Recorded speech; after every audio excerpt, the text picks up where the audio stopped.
వైకాపా ప్రభుత్వ హయాంలో వైకాపా నేతలు చేసినటువంటి అక్రమాలు, అవకతవకలు ఒక్కొక్కటిగా బయటపడుతూ ఉన్నాయి. అధికారాన్ని అడ్డం పెట్టుకొని కొంతమంది నేతలు అధికార దుర్వినియోగానికి ఎలా పాల్పడ్డారు అని చెప్పేందుకు ఈ ఘటన ఒక ఉదాహరణగా అయితే నిలుస్తోంది. వైకాపా ప్రభుత్వ హయాంలో జగన్మోహన్ రెడ్డి ముఖ్యమంత్రిగా ఉన్నటువంటి సమయంలో జగన్మోహన్ రెడ్డి అండదండలు చూసుకొని కొంతమంది అవకతవకలకి, అక్రమాలకి పాల్పడినటువంటి సందర్భాలు కోకొల్లలు. ఇప్పుడు మనం చెప్పబోయేటువంటి ఘటన కూడా దానికి ఒక ఉదాహరణగా తీసుకోవచ్చు. గతంలో తుడా చైర్మన్గా అలాగే ఎమ్మెల్యేగా పనిచేసినటువంటి చెవిరెడ్డి భాస్కర్ రెడ్డి, అతను అధికారాన్ని ఉపయోగించి అధికార దుర్వినియోగానికి ఎలా పాల్పడ్డారనేది మనం ఇప్పుడు చెప్పుకోవచ్చు. దానికి కారణం ఏంటంటే, అతను తిరుమల తిరుపతి దేవస్థానానికి బ్రేక్ దర్శనం కోసం మహా అయితే బ్రేక్ దర్శనంలో భాగంగా ఒక లెటర్ మీద, అంటే ప్రజాప్రతినిధి ఇచ్చేటువంటి ఒక లెటర్ మీద 1+5 అంటే 6గురికి మాత్రమే అవకాశం ఉంటుంది బ్రేక్ దర్శనం చేసుకునేటువంటి అవకాశం. కానీ తన చేతిలో ఉన్నటువంటి అధికారాన్ని ఆయన ఎలా దుర్వినియోగం చేశారని చెప్పడానికి ఈ లెటర్ ఒక ఉదాహరణ.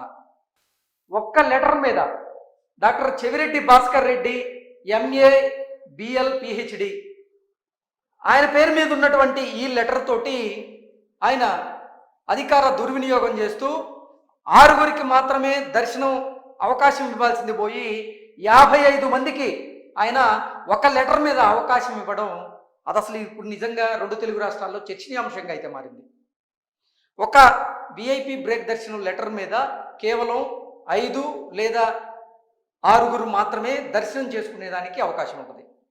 మామూలుగా VIP బ్రేక్ దర్శనం మీద 6గురు దర్శనం చేసుకోవడానికి వెళ్తేనే సాధారణ భక్తులకి కాస్త అసౌకర్యం కలుగుతుంది అనేటువంటి భావన ఆ సాధారణ భక్తుల్లో ఉంటుంది. అలాంటిది ఒక లెటర్ మీద 55 మంది VIP బ్రేక్ దర్శనం చేసుకునేలాగా చెవిరెడ్డి భాస్కర్ రెడ్డి అధికార దుర్వినియోగానికి పాల్పడ్డారంటే నిజంగా అతను ఏమనాలో కూడా అర్థం కానటువంటి ఒక పరిస్థితి. ఇప్పుడు ఒక లెటర్ మీద మీరు చూసుకున్నట్లయితే హీరేంద్ర ప్రసాద్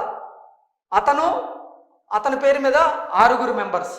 నెక్స్ట్ ఢిల్లీ బాబు అతని పేరు మీద 4గురిని, శ్రీనివాసల నాయుడు పేరు మీద 4గురిని, వెంకటేశ్వరరావు పేరు మీద 2ని, గురవయ్య పేరు మీద 6గురిని, వెంకట్రాజు పేరు మీద 4గురిని, రాజ్ కిరణ్ పేరు మీద 6గురిని, రమేష్ పేరు మీద 4గురిని, కిషోర్ రెడ్డి పేరు మీద 3గురిని, అలాగే శశికుమార్ పేరు మీద 5గురిని, నెక్స్ట్ కృష్ణమూర్తి నాయుడు ఆయన పేరు మీద 5గురిని, వేణుగోపాల్ జీ పేరు మీద 4 నుంచి 5గురిని. మొత్తంగా చూసుకున్నట్లయితే 6+4+4+2+6+4+6+4+3+3+5+5+4 అంటే ఒక లెటర్ మీద 55 మందిని శ్రీవారి దర్శనం చేసుకునేలాగా వారికి అవకాశం కల్పిస్తూ సామాన్య భక్తుల్ని ఇబ్బంది పెట్టారు అనడంలో ఎటువంటి అతిశయోక్తి అయితే లేదు. ఎందుకంటే ఒక లెటర్ మీద 5గురిని లేదా 6గురిని పంపించడం అనేది ఇప్పటి వరకు ఆనవాయితీగా వస్తుంది బ్రేక్ దర్శనంలో. ఆ రూల్స్ అన్నింటినీ కూడా అతిక్రమించి నిజంగా అధికారాన్ని దుర్వినియోగం చేసి తన చేతిలో ఏదో అధికారం ఉంది కదా అని తనకు సంబంధించినటువంటి కుటుంబ సభ్యుల్లో, లేకపోతే తన బంధుమిత్రుల్లో, లేకపోతే తనకు కావాల్సిన వాళ్ళను, పార్టీకి సంబంధించినటువంటి కార్యకర్తల్లో స్వామివారి దర్శనానికి ఇలా ఒక లెటర్ మీద 55 మందిని పంపించడం అనేది అసలు చెవిరెడ్డి భాస్కర్ రెడ్డి ఇలా ఎలా చేయగలిగారంటూ కూడా సామాన్య భక్తులు ప్రశ్నించేటువంటి పరిస్థితి అయితే ఉంది. నిజంగా ఇలా 1 కాదు 2 కాదు, నిజంగా కొంతమంది వైకాపా నేతలు గతంలో అధికారాన్ని అడ్డం పెట్టుకొని వాళ్ళు చేసినటువంటి అక్రమాలు, అవకతవకలు ఒక్కొక్కటిగా అన్ని రంగాల్లో కూడా బయటపడుతూ ఉన్నాయి. ఒక లెటర్ మీద 55 మంది దర్శనానికి వెళ్ళడం అంటే ఈ 55 మంది కోసం ఎన్ని రూమ్స్ బుక్ చేసి ఉంటారు? సాధారణ భక్తులకి తిరుమలలో రూమ్స్ దొరకట్లేదు అంటే ఎక్కడి నుంచి దొరుకుతాయి? ఒక లెటర్ మీద 55 మందిని ఇలా దర్శనానికి పంపిస్తే మిగతా సామాన్య భక్తులు కానీ, అసలు కాలినడకన వెళ్ళేటువంటి భక్తులు అక్కడ ఎన్ని ఇబ్బందులు పడుతుంటారు? అది చెవిరెడ్డి భాస్కర్ రెడ్డి ఎలా విస్మరించారు?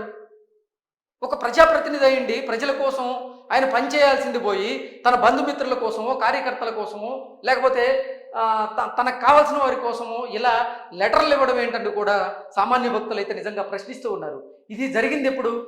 30/4/2023 సంవత్సరం. ఆ సంవత్సరంలో తిరుమల తిరుపతి దేవస్థానానికి సంబంధించినటువంటి పాలక మండలి చైర్మన్ ఆయన ఏం చేస్తున్నారు, ఒక లెటర్ మీద 55 మందిని చెవిరెడ్డి భాస్కర్ రెడ్డి దర్శనానికి బ్రేక్ దర్శనానికి పంపిస్తూ ఉంటే ఆయన ఏం చేస్తున్నారు, పోనీ ఈవో ఎవరైతే ఉన్నారో వారు ఏం చేస్తున్నారంటూ కూడా ప్రశ్నిస్తూ ఉన్నారు. జగన్మోహన్ రెడ్డిని కూడా ఇప్పుడు చాలా మంది సామాన్య భక్తులు అయితే ప్రశ్నించేటువంటి పరిస్థితి ఉంది. అధికారాన్ని అడ్డం పెట్టుకొని మరి ఒక లెటర్ మీద 55 మందిని దర్శనానికి, అది కూడా బ్రేక్ దర్శనానికి పంపించడం అంటే నిజంగా అక్కడ దర్శనం కాక స్వామివారిని లిప్త కాలం పాటు దర్శనం చేసుకుంటే చాలు మా జన్మ ధన్యమైద్దని ఎంతో మంది వేలాది మంది భక్తులు అయితే రోజు స్వామివారి దర్శనం కోసం అక్కడ పడిగాపులు కాస్తూ ఉంటారు. అటువంటి వారి పరిస్థితి ఏంటి? ఇలా ఒక లెటర్ మీద 55 మందిని దర్శనానికి పంపిస్తే ఉంటే నిజంగా సామాన్యుల భక్తులు క్యూ లైన్లో గంటల గంటల తరబడి నిలవబడక ఇంకేం చేస్తారు? తిరుమల తిరుపతి దేవస్థానం ఎన్ని ఏర్పాట్లు చేసినా ఇలా ఒక లెటర్ మీద ఎంతో మంది లోపలికి వెళ్ళి దర్శనాలు చేసుకుంటూ ఉంటే క్యూ లైన్లో ఉన్న వాళ్ళ ఇబ్బందులు పడితే ఏమవుతుంది మరి? ఇది నిజంగా చెవిరెడ్డి భాస్కర్ రెడ్డి గారు, నాకు ఆ శ్రీవారి మీద అమితమైనటువంటి భక్తి గౌరవం ఉన్నాయని చెప్తున్నారు. మరి దేవుడి మీద అంత నమ్మకం, గౌరవం, ప్రేమ, భక్తి ఉన్న వాళ్ళు ఇలా ఎవరైనా చేస్తారా? ఒక లెటర్ మీద 55 మందిని పంపించడం అంటే ఎంత దారుణమైన విషయమో ఆయన అర్థం చేసుకోవాల్సినటువంటి అవసరం ఉంది. Thank you so much.